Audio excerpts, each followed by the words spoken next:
अस्सलामुअलैकुम। कैसी है मेरी ब्यूटीफुल यूट्यूब फैमिली। दुआ करती हूँ आप सब ठीक हो, आप अपने घरों में शाद और आबाद और अपनी लाइफ को मज़े से इंजॉय कर रहे हो। तो जनाब आप लोग देख रहे होंगे हम लोग आए हुए हैं बाहर घूमने के लिए, क्योंकि आज मौसम थोड़ा अच्छा था। काफ़ी दिन से तो सुनने में यही आ रहा था न्यूज़ में कि जो बारिश वगैरह है वो होने वाली है, लेकिन ये है कि अभी तक तो यहाँ पर बारिश नहीं हुई, लेकिन मौसम अच्छा था तो फिर हम लोग आ गए हैं थोड़ी बहुत देर बाहर घूमने के लिए, क्योंकि दिल बहुत ज़्यादा चाह रहा था। और जैसा कि मैं पहले भी काफ़ी बार बता चुकी हूँ, जो लोग जद्दा में रहते हैं उनको पता है कि गर्मी बहुत ज़्यादा होती है यहाँ पर और अच्छा मौसम कभी कभी ही देखने को मिलता है। इसके बाद बस थोड़ा बहुत हम लोगों ने लॉन्ग ड्राइव की और हम लोग आ गए घर। आते हुए वापसी में मैंने जी लिया है ये मिट्टी का कूलर। मेरे पास पहले भी था, लेकिन वो ये था कि एक तो बड़ा था और दूसरा जो ये है कि उसमें इतना ठंडा नहीं होता था पानी। तो इस बार मैंने लिया है बिल्कुल जो कच्ची मिट्टी होती है ना, उसका कूलर लिया है। तो देखते हैं अब इसके साथ जो एक्सपीरियंस है मेरा वो कैसा रहता है। आते ही बस मैंने इसको वॉश करना शुरू कर दिया है ताकि अच्छे से मैं इसको वॉश कर लूँ, और ये है कि फिर 1-2 दिन मैं इसमें जो नॉर्मल पानी है वो डाल कर रख दूँ। और इसके बाद मैं इसको वॉश कर रही थी, वॉश करते करते जी मैंने देखा कि इस पर स्टैंप लगी हुई है मेड इन पाकिस्तान। तो यहाँ पर कोई अपने मुल्क की चीज़ देख ली जाए तो इतनी ज़्यादा खुशी होती है जिसकी कोई हद नहीं। तो मैंने सोचा आप लोगों को भी दिखा देती हूँ। हाँ, ये है कि इसे कहते हैं कि मिट्टी के जो बर्तन है उसमें पानी वगैरह पिया जाए तो बहुत ज़्यादा अच्छा होता है। तो मिट्टी जो है ठंडी होती है, और दूसरा फ्रिज का पानी तो वैसे ही नुकसान देता है। और यकीन माने पहले मैं ये है कि ठंडा पानी बहुत ज़्यादा पिया करती थी, और 3-4 साल से मैंने जो ठंडा पानी है वो पीना बिल्कुल ही बंद कर दिया हुआ है, क्योंकि अब मुझे एक तो आदत भी नहीं रही है, दूसरा ये है कि आपकी हेल्थ के लिए भी अच्छा नहीं होता है। तो फिर अच्छी बात यही है कि नॉर्मल रूम टेम्परेचर का पानी पिया जाए, या फिर मिट्टी का कूलर हो गया, घड़ा वगैरह हो गया। पहले तो ये है कि काफ़ी ज़्यादा घड़े वगैरह घरों में यूज़ होते थे, लेकिन अब ये है कि कूलर्स वगैरह आने लग गए हैं, तो फिर बेहतर है कि इंसान यही यूज़ कर ले। तो बस यहाँ पर मैं इसमें पानी फिल करूँगी और इसको ये है कि रख दूँगी। इसके बाद बस फिर मैंने सोचा कि जो खाना शाना बनाना है उसकी तैयारी कर ली जाए, क्योंकि ये काम भी ज़रूरी है। और दूसरा बाहर घूम कर आए थे, नाश्ता वाश्ता कुछ किया हुआ नहीं था, सबको ही तकरीबन भूख लगी हुई थी। अच्छा, मेरे चैनल पर जब भी मैं राइस बनाऊं तो लाजमी ये सवाल आता है कि मैं कौन से राइस यूज़ करती हूँ। तो मैंने सोचा आज मैं आपको इसका पैकेट दिखा देती हूँ कि मैं कौन से यूज़ करती हूँ। सबसे ज़्यादा मेरे चैनल पर जो सवाल आता है ना, कमेंट आता है, वो यही है कि आप कौन से राइस यूज़ करती हैं, आपके राइस बहुत अच्छे बनते हैं।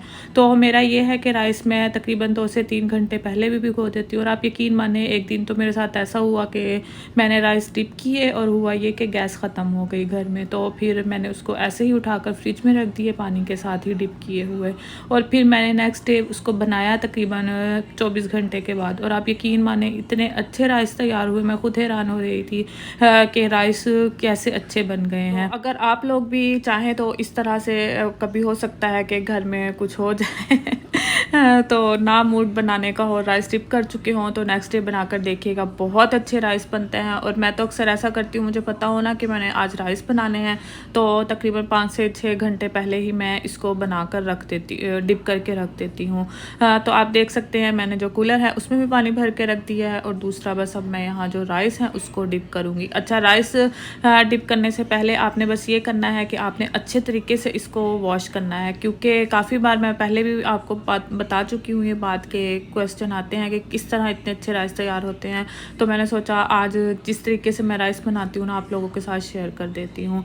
तो मैं ये है कि 5 से 6 बार अच्छे तरीके से इसका जो पानी है वो चेंज कर देती हूँ। इतना ये आपको मिल्की सा नज़र आ रहा है ना, इतना ये बिल्कुल क्लियर नहीं होगा, मैं इसको वॉश करती रहूँगी। उससे ये है तो इन पर पॉलिश वगैरह हुई होती है तो वो उतर जाती है, और दूसरा ये है ये अच्छे से वॉश भी हो जाते हैं।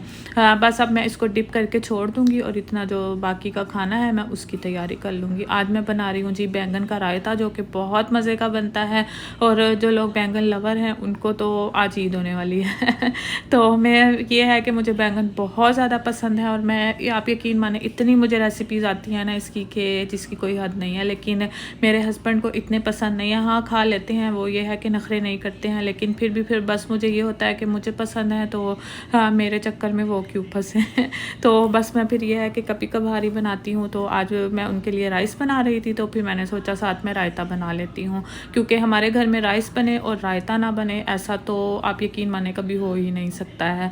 तो और चले जी, रेसिपी मैं आपके साथ साथ शेयर कर देती हूँ और दूसरा ये आपके साथ बातें भी कर ली जाएँ। आप देख सकते हैं मैंने बैंगन को इस तरीके से लंबाई में स्लाइसेस में कट किया, उसके बाद मैं इस पर बस हल्दी लगा रही हूँ, हल्का-हल्का सा मैं इस पर हल्दी डालूँगी और दूसरा फिर मैं इस पर नमक डाल दूँगी। नमक भी ये है कि आपने बहुत ज़्यादा नहीं डालना है, फिर ये होगा कि नमक तेज़ हो जाएगा। इसमें और कुछ भी नहीं जाएगा, आप देख सकते हैं सिर्फ हल्दी और नमक मैं इस पे लगा रही हूँ और 10 से 15 मिनट के लिए मैं इसको छोड़ दूँगी, ताकि जो हल्दी का और नमक का फ्लेवर है वो अच्छे से बैंगन में चला जाए। तो इतना चलते हैं जी, अब इसकी कुकिंग स्टार्ट कर लेते हैं। तो यहाँ पर बस मैंने पैन चढ़ा दिया हुआ है, इसमें अब मैंने ऑयल डाल दिया है। तो आपने मेरे वाली गलती नहीं करनी है, मुझे ये था कि मैं थोड़ा ऑयल यूज़ करूँ और ये है कि छोटे बर्तन में डालूँ, लेकिन फिर मुझे एहसास हुआ कि मैं गलती कर चुकी हूँ, क्योंकि ऐसे मुझे बहुत ज़्यादा टाइम लग जाना था। एक बार तो ये है कि मैंने एक बैच तो इसमें डाल दिया था फ्राई होने के लिए, लेकिन फिर मैंने ये है कि फ्राइंग पैन चेंज किया है, क्योंकि इतना मेरे पास एक तो टाइम नहीं था और दूसरा अगर मैं एक ही काम में लगी रहूँ ना फिर तो बाकी के काम हो ही गए। आप यकीन माने रात में मैं क्लीनिंग करके सोती हूँ, लेकिन अभी मैं आपको दिखाती हूँ घर की हालत। इतना मैं किचन में रही तो बच्चों ने क्या घर का हाल किया हुआ है। तो ये है कि बच्चों पे भी नज़र रखना ज़रूरी है। यहाँ पर आप देख सकते हैं बस जो बैंगन है मैं उसको साथ साथ फ्राई कर रही हूँ। अच्छा, ये ऑयल बिल्कुल भी ज़ाया नहीं जाएगा, आप चाहें तो इसको डीप फ्राई कर लें, शैलो फ्राई कर लें, लेकिन मैं यही कहूँगी एक बार आप इसको डीप फ्राई करके बना कर देखें इस रायते को, बहुत अच्छा तैयार होता है। तो यहाँ पर बस ये अच्छे से क्रिस्पी हुए तो बस मैंने इसको निकाल लिया है। अच्छा, ये ऑयल बिल्कुल भी ज़ाया नहीं जाएगा, क्योंकि आप लोग सोच रहे होंगे एक तो हल्दी है तो ऑयल में कलर आ जाएगा। हाँ, ऐसा है, कलर तो आता है, लेकिन अब आप देखेंगे कि मैं किस तरीके से इस ऑयल को यूज़ करती हूँ। ठीक है, अब मैंने यहाँ पर बस दूसरा जो बैच है वो डाल दिया हुआ है। अब इसके साथ ही मैंने सोचा कि मैं अपने लिए जो आलू है उसकी सादा सी सब्ज़ी तैयार कर लूँ, क्योंकि मेरा बिल्कुल भी दिल नहीं चाह रहा था राइस खाने को। और दूसरा आप लोगों को पता है कि मैं वाइट राइस बिल्कुल भी नहीं लेती हूँ, मैं ब्राउन राइस यूज़ करती हूँ। तो यहाँ पर बस मैंने जो आलू है उसको पकौड़ों की शेप में कट किया। पहले तो ये था कि मैं स्लाइसिस में कट करके बना लेती हूँ, तो कभी मैं इस तरह से बना लेती हूँ, लेकिन आज मेरा दिल था थोड़े चिप्स टाइप हो, ये है कि डीप फ्राइंग ना हो इसकी, और बस ये है कि नॉर्मल मैं इसको हल्का सा फ्राई कर लूँ। थोड़ा ही मैंने ऑयल लिया है और अब यकीन माने मुझे ये भी ज़्यादा लग रहा था तो बस फिर मैंने इसको भी निकाल दिया हुआ है, क्योंकि जो लोग मुझे देखते हैं वो देखते ही हैं कि मैं बहुत कम जो डीप फ्राइंग वाले रेसिपीज़ हैं उसको ट्राई करती हूँ, क्योंकि हमारे घर में ऑयल जो है बिल्कुल खाया ही नहीं जाता है। मैंने अच्छे से बस इसका जो कलर है वो चेंज किया फ्राइज़ का। इसके बाद बस मैंने इसमें डाल दिया है, एक टमाटर कट के डाला है, एक सब्ज़ मिर्च डाली है, साथ में मैंने जी 1 टेबल स्पून मोटा कुटा धनिया डाला है और साथ में जी मैंने ज़ीरा डाल दिया है। मैं यहाँ पर कुटी मिर्च डालूँगी और नमक डालूँगी और बस इसको मिक्स करके बिल्कुल लो फ्लेम पर दम वाली आंच पे मैं रख दूँगी, ताकि जो आलू हैं वो अच्छे से गल जाएँ। और ये इतने मज़े के बनते हैं ना, बहुत ज़्यादा। अगर आप लोगों ने अभी तक ट्राई नहीं किए ना तो ज़रूर कीजिएगा। कभी कभी होता है ना कि कोई रेसिपी ऐसी होती है जिसमें कोई एफ़र्ट नहीं होती है, लेकिन टेस्ट उसमें बहुत ज़्यादा होता है, तो आप ज़रूर ट्राई कीजिएगा। दाल के साथ भी बहुत मज़े के लगते हैं, आलू राइस और दाल के साथ ना। तो यहाँ पर बस आप देख रहे हैं मैं जी राइस बना रही हूँ। अच्छा, मैंने एक दिन पहले बनाया था आलू गोश्त जो कि लेफ़्ट ओवर पड़ा हुआ था, तो फिर मैंने सोचा इसी में अब मैं राइस डाल देती हूँ, क्योंकि ये है कि आलू भी थे, बोटियाँ भी थी और जो थोड़ा मसाला है वो कम था इसमें शोरबा। तो बस फिर मैंने पानी शानी ऐड किया और कुटी मिर्च ऐड कर दी है, और इसके बाद बस एक मिर्च कट करके ऐड कर दी है। एक तो उससे ये होगा कि जो राइस वगैरह हैं वो अच्छे बन जाएंगे और फीके से नहीं बनेंगे, इसलिए मैंने थोड़ी कुटी मिर्च ऐड की है। इतना राइस पकेंगे तो कुटी मिर्च को खैर पकाने की ज़रूरत भी नहीं होती है, वो इसी तरीके से भी खाई जा सकती है, तो बस फिर इसीलिए मैं ये डाल देती हूँ।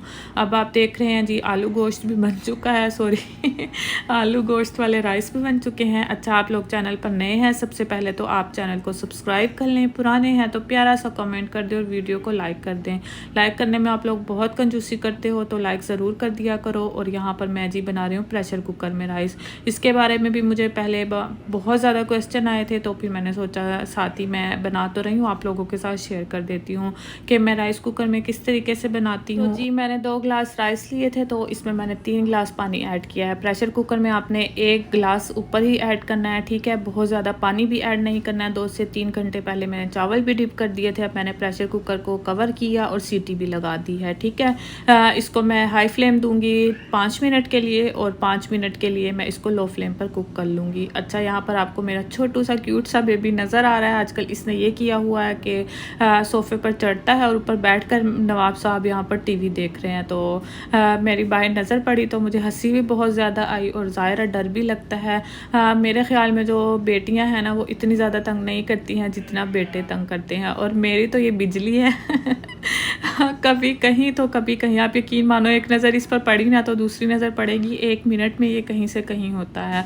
तो आप इसकी हरकतें भी चेक कर सकते हैं। एक तो डर लग रहा होता है कि ये गिर जाएगा, और दूसरा बस हर वक्त इसको देखना होता है। पूरा घर इन दोनों ने बच्चों ने फैलाया हुआ है, तो अब ये काम भी मुझे करना पड़ेगा। ये है कि डाइनिंग टेबल की चेयर्स वगैरह मैंने आज यहाँ से उठाई हुई हैं, क्योंकि इस पर भी चढ़ रहा था ये बार बार, और फिर मुझे डर लगता है कि ये गिर जाएगा। तो बच्चे ज़ाहिर छोटे हैं, और दूसरा ये है कि फ्लोर पर कोई कालीन वगैरह मैंने नहीं इस तरीके से पूरे पे डाला हुआ, तो फिर डर लगता है कि टाइल्स पर गिरेगा और फिर चोट लग जाएगी।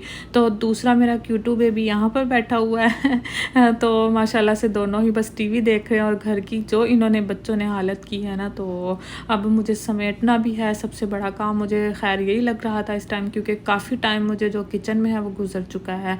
तो यहाँ पर बस मैंने सोचा चलते हैं, और साथ में ये है कि रायते की तैयारी कर लेते हैं। अच्छा तो जनाब, पता नहीं मैं कहाँ की वीडियो बनाने की कोशिश कर रही हूँ, खैर उसके लिए माजरत। यहाँ पर बस मैंने सिंपल प्लेन दही लिया है, उसको थोड़ा ये है कि पतला किया है, और इसके बाद इसमें कुछ भी नहीं जाएगा। अभी आगे बताती हूँ आपने क्या करना है। अच्छा, आप देख रहे हैं, पहले भी मैंने बताया था कि पाकिस्तानी जो प्रेशर कुकर है उसमें राइस कैसे बनते हैं। तो मुझे क्वेश्चन आए थे, आपने सीटी लगाई कि नहीं लगाई, और कितना टाइम दिया है। तो आप देख सकते हैं सीटी ये है कि प्रेशर कुकर में आएगी, लेकिन आपने बस ये रखना है कि 5 मिनट आपने इसको हाई फ्लेम पर देनी है, ठीक है, और उसके बाद 5 मिनट आपने इसको लो फ्लेम पर देनी है।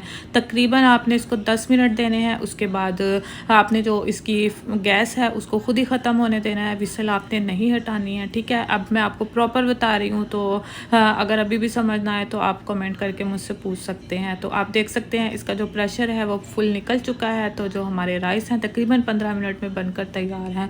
इतने अच्छे राइस तैयार होते हैं ना, आप यकीन माने, पॉट में मैं खुद हैरान हूँ कि पॉट में इतने अच्छे राइस नहीं बनते हैं जितने इसमें बनते हैं। तो अभी आपको ये थोड़े स्टिकी नज़र आ रहे हैं, वो इसलिए कि ज़ाहिर है मैंने लेफ़्ट ओवर जो खाना है उसके बनाए हैं, लेकिन आपने ज़रूर ट्राई करने हैं। बहुत अच्छे राइस तैयार होते हैं। आप यकीन माने 30% जो इसकी क्वालिटी है ना राइस की, वो ज़्यादा अच्छी आती है पॉट और प्रेशर कुकर में बनाने से। तो ज़रूर आप ट्राई कीजिएगा। आपको मैंने प्रॉपर बता दिया हुआ है कि किस तरीके से आपने राइस बनाने हैं।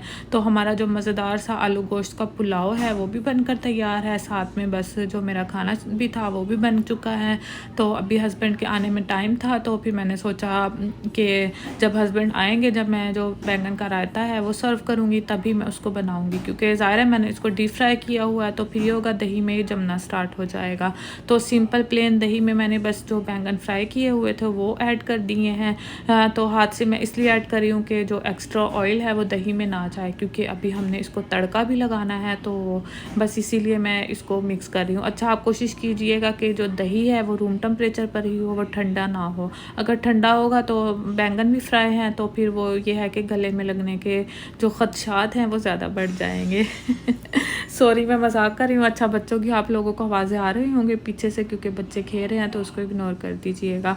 और वीडियो को ज़रूर लाइक कर दीजिएगा। चैनल पर आते हैं और देखे बगैर चले जाते हैं। 60% जो मेरी ऑडियंस है वो ऐसी है जिन्होंने मुझे सब्सक्राइब किया ही नहीं हुआ है, तो ज़रूर कर दीजिएगा, ठीक है। इसके बाद बस मैंने इसको मिक्स किया। अब हम इसकी तड़के की तैयारी कर लेते हैं। अच्छा, जो ऑयल मैंने फ्राइंग के लिए यूज़ किया था ना, वही ऑयल है ये। इसमें ये है कि एक तो हल्दी का टेस्ट है और दूसरा नमक का भी है।